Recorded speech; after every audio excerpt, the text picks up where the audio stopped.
नमस्कार दर्शक बंधु शुभ सकाळ। आज हूँ 11 तारिख सेप्टेम्बर मास बुधवार। चलतु जाना देश विदेशर किसी बचा बचा गुरुत्वपूर्ण खबर। जदि आपण मैंने एपर्तंत वीडियो को लाइक करना वीडियो को लाइक कर चैनल को सब्सक्राइब करी कमेंट माध्यम जनातु आपण मैंने आम भिडियोटी केउं जिल्लारू देखुछंती।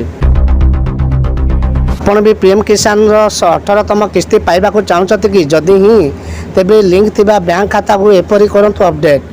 भारत सरकार चाषी अनेक योजना करपरिक अनेक योजना अच्छी जो कृषक मैंने प्रत्यक्ष आर्थिक सुविधा पाई था।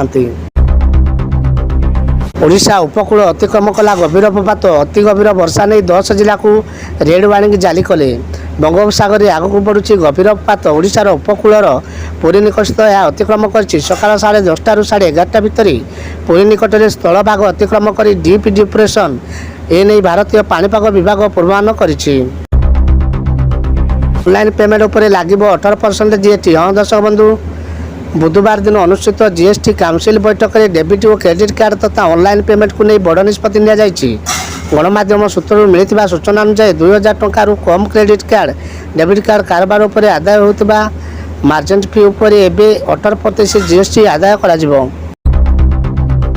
भूमिहीन चाषी को मिल 10,000 टंका बड़ घोषणा कले मंत्री। छत्तीसगढ़ में बलराम जयंती में राज्यर कृषक दिवस पालन कर राजधानी रायपुर इंदिरा गांधी कृषि विश्वविद्यालय कृषक दिवस एक कर्मशाला अनुष्ठित होता। एथिरे मुख्यमंत्री विष्णुदेव साय और कृषि मंत्री रामविचार नेता मुख्य अतिथि भाव जोगदे किंतु उपाध्याय कृषि कल्याण योगान अधीन में भूमिहीन चाषी को 10,000 टंका देवाक सरकार विचार कर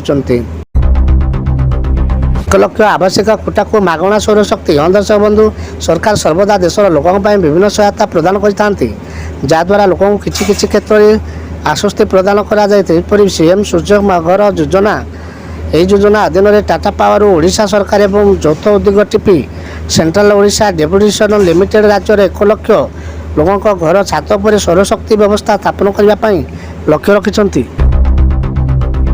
आसला बड़ खबर, हरिलुट होता अभियोग पीएम आवास घर में ब्रह्मपुर शहर सहरांचल प्रधानमंत्री आवास योजना हरिलुट होता अभियोग होती। अभियोग को नहीं एक बड़ आंदोलन ओह्लाई भारतीय विकास परिषदर अभियोग क्रमे सहरांचल प्रधानमंत्री आवास योजना प्रति हिताधिकारी को निज पट्टा मुताबक पौर निर्माण करने निमंते केंद्र सरकार 1,50,000 टंका और घर निकट में शौचालय निर्माण करने निमंते स्वच्छ भारत योजना 12,000 टंका प्रदान करते।